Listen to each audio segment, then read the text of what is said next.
Hello students, welcome to the GTU studies. આ video semester 4th degree મિકેનિકલની અંદર study કરી રહ્યા છે એના સ્ટુડન્ટ્સ માટે છે, જેમને એક ફંડામેન્ટલ ઓફ મશીન ડિઝાઇન કરીને સબ્જેક્ટ આવે છે, જે 4th સેમેસ્ટરની અંદરનો સૌથી ટફ સબ્જેક્ટ છે. એટલા માટે કે એની અંદર જે 10 ચેપ્ટર છે એની અંદર તમે જેટલા 5 પેપરના ક્વેશ્ચન જોશો તો number of variety of questions નીકળશે. એટલે કે ઘણા બધા તમને અલગ અલગ દર વખતે ક્વેશ્ચન જોવા મળશે. તો આવામાં 10 ચેપ્ટર હોય, વેરાયટી ઓફ ક્વેશ્ચન હોય અને સબ્જેક્ટ છે એ કોન્સેપ્ચ્યુઅલ ન્યુમેરિકલ બેઝ છે. એટલે ન્યુમેરિકલ એ અમુક આપણે કરીએ તોય તે માઇન્ડ છે એ સમજાય અથવા તો માંડ છે આપણે સોલ્વ કરી શકીએ એવા હોય. તો એવા કેસની અંદર આપણે હવે એની અંદર કેવી સ્ટ્રેટેજી યુઝ કરવી જોઈએ. તો એક પ્રિપરેશન સિક્વન્સનો તો ઓલરેડી વિડીયો મેં આપેલો જ છે, જે તમને ઉપર લિંક પણ આવતી છે. પણ એ સિવાય આજે હું તમને છેલ્લા 5 પેપર જે FMDના આવેલા છે GTUની અંદર એનું એનાલિસિસ આપીશ. એમાંથી એક તમે ઓબ્ઝર્વેશન કરી શકશો કે કયા ચેપ્ટરનું કેટલા માર્ક્સનું ઓન એન એવરેજ પૂછાય છે. આપણે પાંચેયની એવરેજ કાઢશું. એટલે એવું ફિક્સ ના કહી શકાય એવરેજ છે એટલે કે એટલા જ માર્કનું આવે. અમુક ચેપ્ટરનું વધારે આવે, અમુક ચેપ્ટરનું ઘણું ઓછું આવે. તો આ કેસની અંદર જો આપણે પાસિંગ કરવું જ હોય તો જે સારા એવા ચેપ્ટર્સ છે જેનું વધારે વેઇટેજ છે, ક્વેશ્ચન 1-2 ની અંદર પૂછાય છે, કોઈ ચેપ્ટર 1-2 આ કરી લેવા જોઈએ.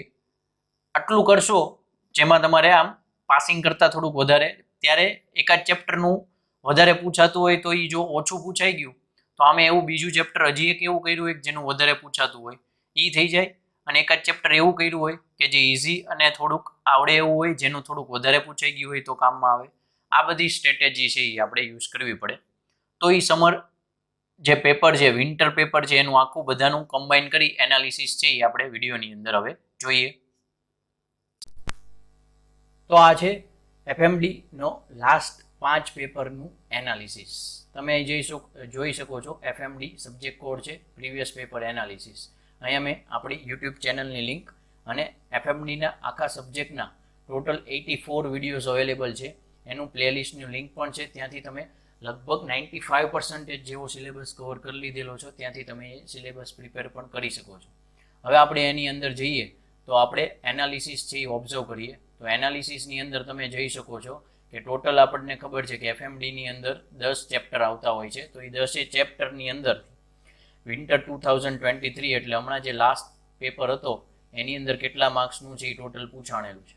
અહીંયા તમને અમુક જગ્યાએ પ્લસ કરીને પછી રેડ ફોન્ટની અંદર જે લખેલો છે આંકડો એ ન્યુમેરિકલ બતાવે છે. એટલે જ્યાં તમને રેડ કલરમાં દેખાય છે વેલ્યુ એ ન્યુમેરિકલની છે, જે બ્લેક કલરમાં છે એ ચેપ્ટરમાંથી પૂછાયેલા થિયરીની છે. એટલે વિન્ટર 2023ની અંદર જોઈએ તો ચેપ્ટર 1માંથી 5 માર્ક, ચેપ્ટર 2માંથી 8 માર્ક, ચેપ્ટર 3-4માંથી કાંઈ હતું જ નહીં, ચેપ્ટર 5માંથી 6 માર્ક, ચેપ્ટર 6માંથી 17 માર્કની થિયરી અને 28 માર્કના ન્યુમેરિકલ, ચેપ્ટર 7માંથી 4 માર્કની થિયરી, 4 માર્કના ન્યુમેરિકલ, ચેપ્ટર 8માંથી 8 માર્કની થિયરી, 7 માર્કના ન્યુમેરિકલ, ચેપ્ટર 9માંથી 11 માર્કની થિયરી, 7 માર્કના ન્યુમેરિકલ અને ચેપ્ટર 10માંથી 7 માર્કની થિયરી, 7 માર્કના ન્યુમેરિકલ. તો કે આટલું બધું થોડું કાંઈ પૂછાતું હોય તો કે આપણે પેપરને પહેલાં શાંતિથી ઓબ્ઝર્વ કરી તો ઓપ્શન સહિતના માર્ક્સ કાઉન્ટ કરો તો ટોટલ 119 માર્કનો પેપર હોય. આપણે 70 માર્ક્સનું છે એવી રીતેના એનાલિસિસ કરી શકીએ, કારણ કે ઘણું બધું છે એ આમાંથી તમને વધારે લાગતું હોય પણ ઓપ્શનમાં નીકળી જતું હોય એવું બનતું હોય છે.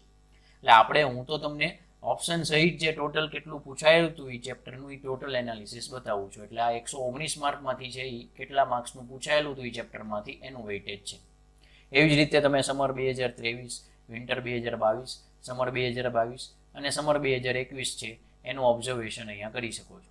આ PDF છે એ તમારે જોતી હોય તો વોટ્સએપ ગ્રુપ જે આપણે 4th સેમેસ્ટરનું બનાવેલું છે IMP માટેના આવા મટીરિયલ માટે જોઈન કરી આપજો. એની લિંક છે હું નીચે ડિસ્ક્રિપ્શનમાં આપી દઉં છું, ત્યાં તમને બધું જ મળી રહેશે. બીજી વાત, હવે આ 5 ચેપ્ટર 5 પેપરની અહીંયા મેં એવરેજ કાઢેલી છે. એટલે તમે ઓન એન એવરેજ જુઓ તો ટોટલ 85 માર્ક્સની થિયરી અને 34 માર્ક્સના ન્યુમેરિકલ. એટલે આપણે એવું ગણીએ કે 7 માર્ક્સના 5 ન્યુમેરિકલ આવે છે ઓન એન એવરેજ, પણ એ ઓપ્શન સહિતના છે. એટલે તમારે જો ન્યુમેરિકલ છે એ ગણવાના આવે તો મેક્સિમમ 3 જ આવે. સૌથી વધારે તમે જોઈ શકો છો લાસ્ટ પેપરની અંદર ન્યુમેરિકલ પૂછેલા હતા 53 માર્કના. તમે એને ઓપ્શનમાં કાઢવાની ટ્રાય કરશો એટલે તમારે મેક્સિમમ 25 માર્કથી 28 માર્કના ન્યુમેરિકલ ગણવાના આવે. એટલે કે ટૂંકમાં 42 થી 45 માર્કની થિયરી એટેમ્પ કરવાની આવે છે. એ પહેલાના પેપર જુઓ તો એની કરતાં તો ન્યુમેરિકલ ઘણા ઓછા હતા, એટલે પહેલું વેઇટેજ તો તમારે ઓલવેઝ થિયરીને દેવું જોઈએ. થિયરી એવી રીતે કરવાની કે એમાંથી એક પણ ચેપ્ટરની થિયરી આપણે બાકી નહીં રાખીએ. અને એમાં પણ મેં એક આઈએમપી ક્વેશ્ચન આપેલા જ છે, એ પહેલાં કરો. એ થિયરીથી સેટિસ્ફાઈ થઈ જતા હો તો પછી ન્યુમેરિકલ કરવા પડશે, કારણ કે મેં એની અંદર ન્યુમેરિકલ પણ આપેલા છે. અને જો તમારે એમાં ન્યુમેરિકલ જે નથી કરવા, ન્યુમેરિકલમાં પ્રોબ્લેમ આવે છે, તો પછી મેં આઈએમપી આપી સિવાયની તે જે ચેપ્ટરની જે થિયરી રહી જતી હોય એ તમારે કરી નાખવી જોઈએ. અને આ વેઇટેજ તમે જોશો તો મેં આજથી 2 વર્ષ પહેલાં એક વિડીયો અપલોડ કરેલો હતો એફએમડીનો પ્રિપરેશન સિક્વન્સનો, જૂન મહિના 2022ની અંદર. ત્યારે મેં જે કીધેલું હતું એ તમે અહીંયા વેઇટેજ જોઈ શકો છો. ચેપ્ટર 1માંથી ઓલમોસ્ટ 11 માર્ક, ચેપ્ટર 6 જે છે ડિઝાઇન અગેન્સ્ટ ફ્લક્ચ્યુએટિંગ લોડ એમાંથી 28 માર્ક્સનું, 119માંથી જ મેં આપેલું છે. એમાં ન્યુમેરિકલ થિયરી 2 આવી ગઈ. સાફ્ટ એન્ડ કીઝ 8 ચેપ્ટરમાંથી 15 માર્ક્સનું. ત્યારે મેં કીધું હતું એ જ આપણે છેલ્લા 4 પેપરનું મેં વિડીયો અપલોડ કર્યા પછીના પેપરનું જુઓ તો લગભગ સેમ ટુ સેમ એવરેજ નીકળે છે. એટલે એવરેજ છે એ લોકો એવી રીતે જ રાખતા હોય છે, પણ પર્ટિક્યુલર પેપરમાં એવરેજ છે એ જળવાય નહીં એવું બની શકે. જેમ કે મેં કીધું વિન્ટર 2023માં ત્રીજા ચોથા ચેપ્ટરનું કાંઈ હતું જ નહીં, પણ એવરેજની અંદર જુઓ તો કહે છે કે 4 માર્કનું 2 માર્કનું હોઈ શકે. એની સામે તમે જુઓ તો ચેપ્ટર 6નું વિન્ટર 2023ની અંદર જુઓ તો 28 ને 17 45 માર્કનું તો એ જ હતું. તો એવરેજ જુઓ તો એ તમને 27.5 માર્કનું થાય છે, એટલે ઓલમોસ્ટ અડધું થઈ ગયું. એનું કારણ એ છે કે ઉપર નીચે તો થવાનું જ છે. તો આમાં હવે તમારે તૈયારી કઈ રીતે કરવી જોઈએ, તો તમે અહીંયા ઓબ્ઝર્વેશન કરી શકો છો કે ચેપ્ટર 6માંથી બહુ બધું પૂછાય છે, ચેપ્ટર 9માંથી બહુ બધું પૂછાય છે. ચેપ્ટર 1 છે ઈ અને ચેપ્ટર 2 આ બે ક્વેશ્ચન 1, 2માં આવી જતા હોય છે, તો એનો કોઈ ઓપ્શન નહીં હોય. એટલે પહેલાં તમારે સિક્વન્સ ફોલો કરવી જોઈએ. તો એ પહેલાં ચેપ્ટર 1 કરો, ચેપ્ટર 2 કરો, ચેપ્ટર 6 કરો, ચેપ્ટર 9 કરો, પછી ચેપ્ટર 5 કરો, કારણ કે પ્યોર થિયરિટિકલ બેઝ છે. એમાં તમે જોઈ શકો છો એક જ એવું ચેપ્ટર રહી છે કે એમાં થિયરી લગભગ ન્યુમેરિકલ લગભગ આવતો જ નથી. હા, એવા પહેલામાંય છે પણ એ બેઝિક છે, પણ આ તમે જુઓ તો હાવ થિયરી બેઝ છે. એટલે એ કરી નાખો. અને એક સાફ્ટ અને કી વાળાનું થોડુંક વેઇટેજ છે એ કરી નાખો, અને ઇઝી છે. એટલે આટલા કરો ન્યુમેરિકલ સાથે તો ક્યારેય ફેલ થશો નહીં. પણ ન્યુમેરિકલમાં જો તમને લાગે કે આમાં મને આવડી તો ગયા, સોલ્વ કરું છું, પણ ત્યારે ઓન ધ સ્પોટ કોઈ ટ્વિસ્ટ થયું, મને ન સમજાણું, કોઈ ડાઉટ લાગ્યો, અડધા માર્ક્સ જ આવે છે, અટેમ્પ કરો એટલે થોડાક તો આવશે જ, સમ સોલ્વ કરીને પ્રેક્ટિસ કરીએ છીએ તો એવા કેસની અંદર ચેપ્ટર 3, 4 જે છે ને એ બેઝિક છે. એ તમે આ સાફ્ટ એન્ડ કીઝ વાળું ચેપ્ટર કર્યો, પછી તમે એની અંદરથી ચેપ્ટર 9માં થોડુંક ટોર્ક વિશે શીખો, એટલે તમને ચેપ્ટર 4 અને 3 છે એ લગભગ આવી જ ગયું. એટલે એ પછી કલાકે બે થતા નથી ચેપ્ટર પ્રિપેર કરો, એ કરી નાખો એટલે એની કદાચ થિયરી આવડી જાય તો એ આવી જાય. અને થોડુંક બેઝિક બી મને કોલમની થિયરી કરી હોય અને 10મા ચેપ્ટરની થિયરી કરી હોય તો હવે ક્યારેય જિંદગીમાં એફએમડી સબ્જેક્ટની અંદર ફેલ ના થવાય. આ પ્રમાણે સ્ટ્રેટેજીથી ચાલશો તો કોઈ પ્રોબ્લેમ આવતો નથી.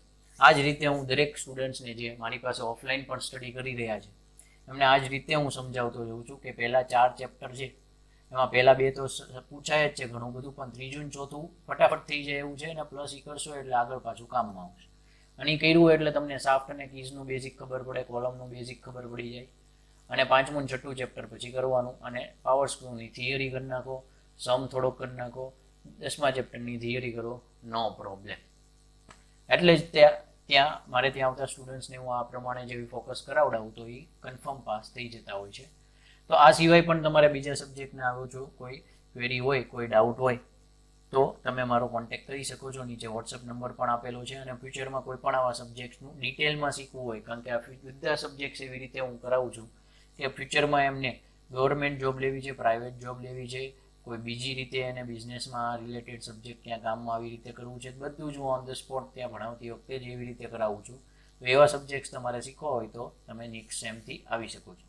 તો આ વિડીયો જોવા બદલ થેન્ક યુ. નીચે છે એ મારી ડિટેલ્સ છે એ મેં આપેલી જ છે, તમે કોઈ પણ પ્લેટફોર્મનો યુઝ કરીને મારા સુધી પહોંચી શકો છો. અને અહીંયા ગ્રુપની લિંક પણ પીડીએફમાં છે, એટલે પીડીએફ જો તમને નીચેથી મળી જાય અથવા તો ગ્રુપ જોઈન કરી લો તો ત્યાંથી પણ તમે બધી આઈએમપી છે એ મેળવી શકશો. ઓકે.